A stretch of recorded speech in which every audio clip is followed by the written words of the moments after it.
Hello everyone, this is Suzanne Sky, and I'm going to do I think what's going to be a quick video on books I've read in 2023. I keep a list every year in my journal. This is what's for this past year, and I only read 17 books. I started out fast and read a bunch right at first, and then I slowed down and got busy with other things. But I read 17, and the first one I read was Heaven is for Real by Todd Burpo, and it was good, but it wasn't great. I gave it a 4 out of 5, so I must have really enjoyed it then. It was a good book, and it was nonfiction about a little boy who, I forget what happened, but anyway, he was unconscious, and then he was dead for a little while before he came back or came out of a coma or something, and what he remembered and told his parents. And the next one I read was Roadside Crosses by Jeffrey Deaver. It was a crime novel, and what attracted me to the book was the title. I don't know about where you live, but here in South Texas, there are a lot of roadside crosses.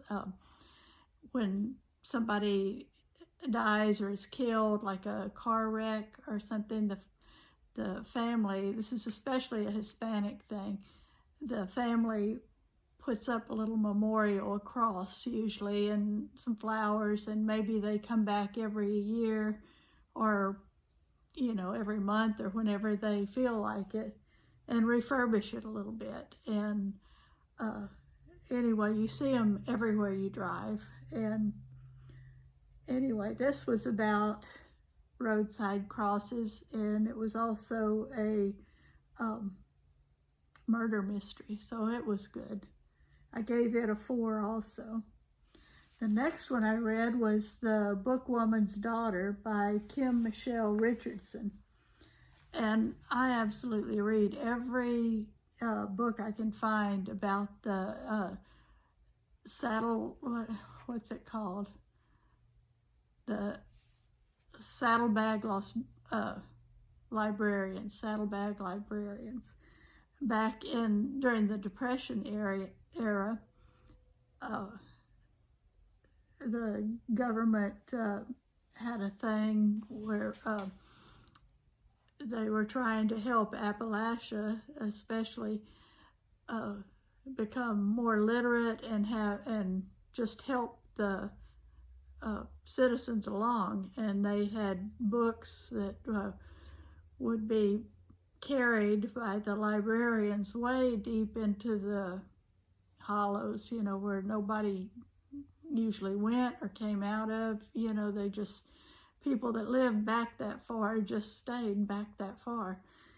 And anyway, so it was books for adults and kids, and they got pretty worn, and it was hard sometimes to get books because there just wasn't money for them, or there just weren't available. So many horseback librarians made kind of scrapbooks to pass along. Anytime they had a magazine or something that was just too ragged to use anymore, they would cut out what they could out of the magazine, like poems or recipes or anything like that could be of benefit to someone, and glued them into a scrapbook. And anyway, I found that especially interesting. But I've read many books about the saddle horse librarians. And this one, what did I give it? I gave it a 4 also. And like I said, I read many books about this subject in this era, and some of them are better than others. This one, The Bookwoman's Daughter, is fiction. Most of them I've read are fiction, but there are a few factual ones. And then the next one was the Jane Austen Book Club. I also gave it a 4. I guess 4 was my number of the year, apparently. And it was good. I don't remember a lot about it, except fans of Jane Austen and her books, they would meet, and it was like a vacation place. You went away, and the house, the manor, was, everything was just like during Jane Austen's era, and you just interacted that way the whole time you were there. And anyway, it was interesting. It was kind of a romance, if I remember it. Yeah, 4. And then number 5, Spells for Forgetting by Adrienne Young. I gave it a 4 also, but I swear I don't remember anything about it. Don't even remember the book, but must have been pretty good if I gave it a 4. And then 6, I've actually got the book here because I kept that when I ordered it from Amazon and kept it. And it's by Kate Singh, who has a YouTube channel. It was Coffee with Kate, and now I think she's changing it to Catherine Singh, maybe. I don't know. She's taking a little break. But it's All That Changes from My Front Porch. And I just enjoy her books so much. They're just like sitting down and talking with a very interesting friend. She talks about other YouTube channels she likes. She talks about movies. She's a big movie aficionado, which I'm not, but she talks about cooking. Mainly, I think her focus in many of her books is frugality, and it's interesting. What did she say here? All That Changes from My Front Porch, Downsizing Wants and Having More Life. So anyway, it's a thick book. It's nice print, and it's just interesting. It's just her talking and telling about her life, her what she does on the daily. She does a lot of things that are very interesting. And next, I read 19 Minutes by Jodi Picoult. That was only, I think, the second book I've read of Jodi Picoult's, and I gave it a 5. Oh, I gave Kate's, I gave this one a 5 also. And then All That Changed, 19 Minutes, Jodi Picoult, gave her a 5. And the ones I've read from her so far, well, no, the first one I read of hers, what was it called? I read it the previous year, and it was amazing. I loved it. I still think of it today. Unfortunately, I can't think of the name. It's Wish You Were Here. That's it. Wish You Were Here.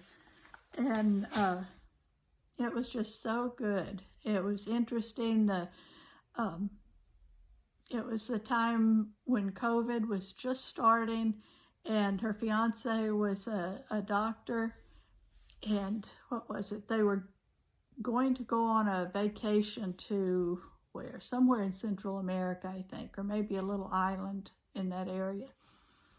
And then COVID hit, and he since he was a doctor, he was super busy. He couldn't get away. They already had the tickets. They were non-refundable. And he told her, just go. You go enjoy this and tell me about it when you get back. And, excuse me, he said it's probably not safe staying in the city. They lived in some big city. And so she went, and then complications ensued. There was a lot going on. And eventually she came back, but, well, I can't tell you anymore without spoiling it, I don't think. But that was, and I think I only rated it, I only rated it a 3 3/4 at the time. That was in 2022. But I think I would have to change that to a 5 because it's really stuck with me all this time. I wouldn't mind reading it again. So let's see. but 19 Minutes by Jodi Picoult, that would have been the second one of hers I read, and I gave it a 5. And that one and the ones of hers I've read since seem like they have to do with a crime, with a person possibly unjustly arrested for it, going on trial, and it deals with people that have some kind of difficulty, whether it's they're autistic or they're bullied or what else? They're transgender. I forget what all, but anyway, there's always something like that, and it's very interesting, and she's a good writer. That was 19 Minutes, and then the next one was Mad Honey by Jodi Picoult and Jennifer Finney Boyan. I gave it a 4.5, and it was good. It was the same thing, a crime, somebody was murdered, and that you didn't know whether it was the person that they had arrested for it or somebody else or who it was. Anyway, that was good. And then the next one was Nothing to Envy, Ordinary Lives in North Korea. And it was a nonfiction book by Barbara Dimick. I gave it a 4. It was very interesting. I might have rated it higher if I had to think of it now.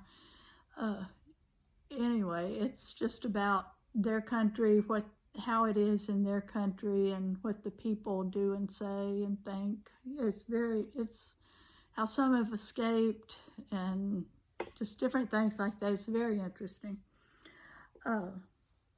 Then Fairy Tale by Stephen King. I gave it a 4. It was pretty good. I don't know, some of the fantasies I used to really like, and I still like fantasies. This one was. But sometimes it's just, I don't know, too much or too long or too draggy or something. I don't know, but it was good. I gave it a 4. And the reason I don't have these books here to show you is because many of them were library books, or if I read them and didn't plan on keeping them, I would donate them to our little free library. So I only have the one book to show you, All That Changes from My Front Porch by Kate Singh.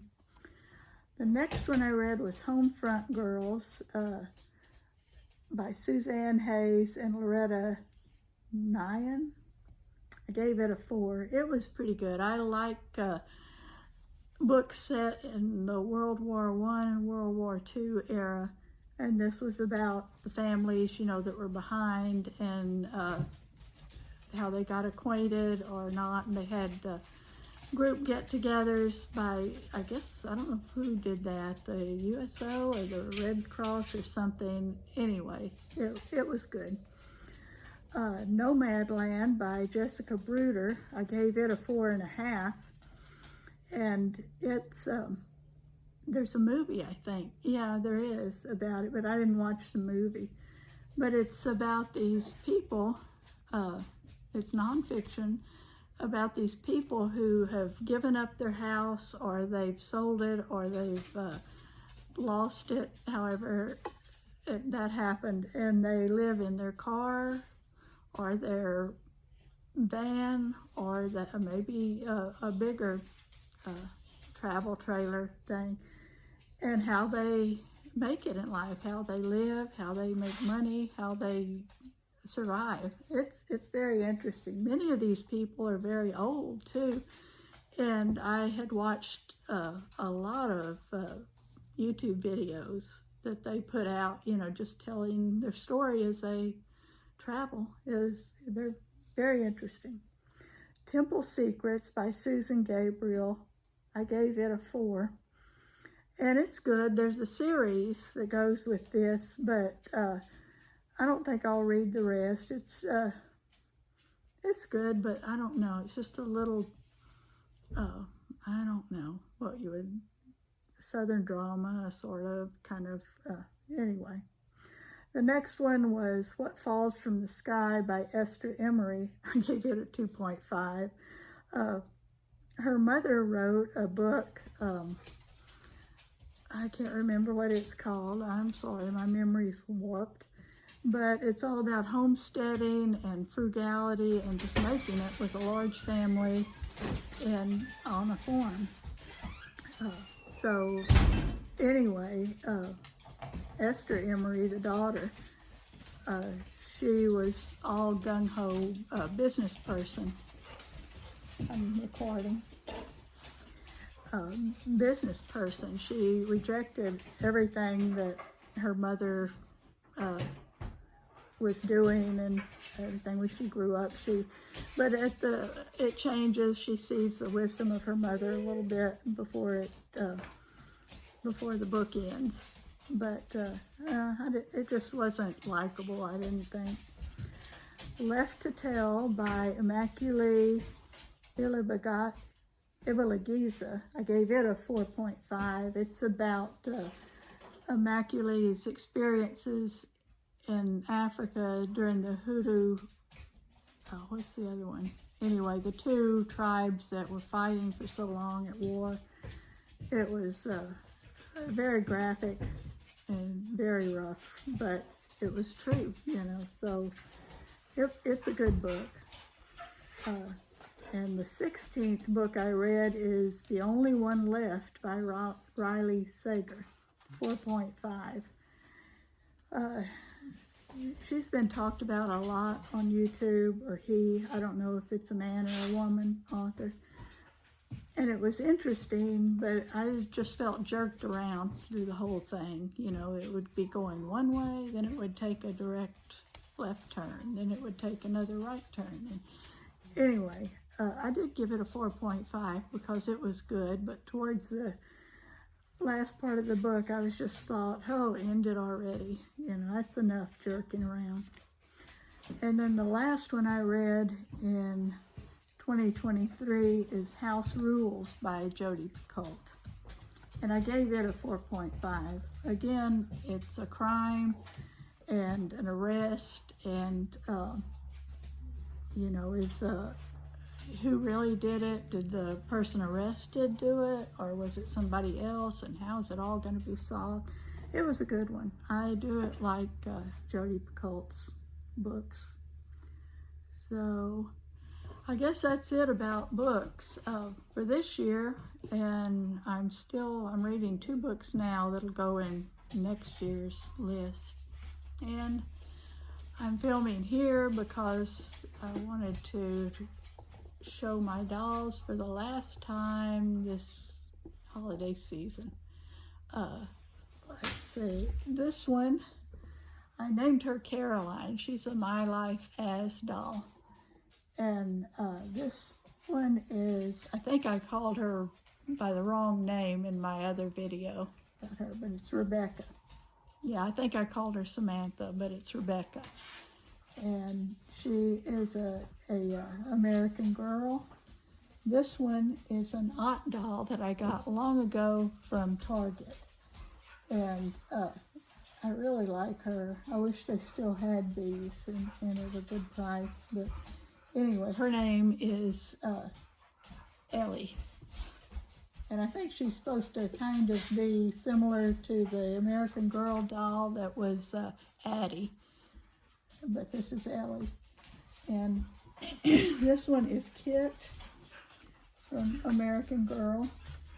And anyway, Kit and Rebecca I got at the Goodwill store quite a while ago, and they were completely trashed. They had marker, they had makeup, they had all kinds of stuff on their face and arms, well, all over. They've still got it on their cloth stomachs.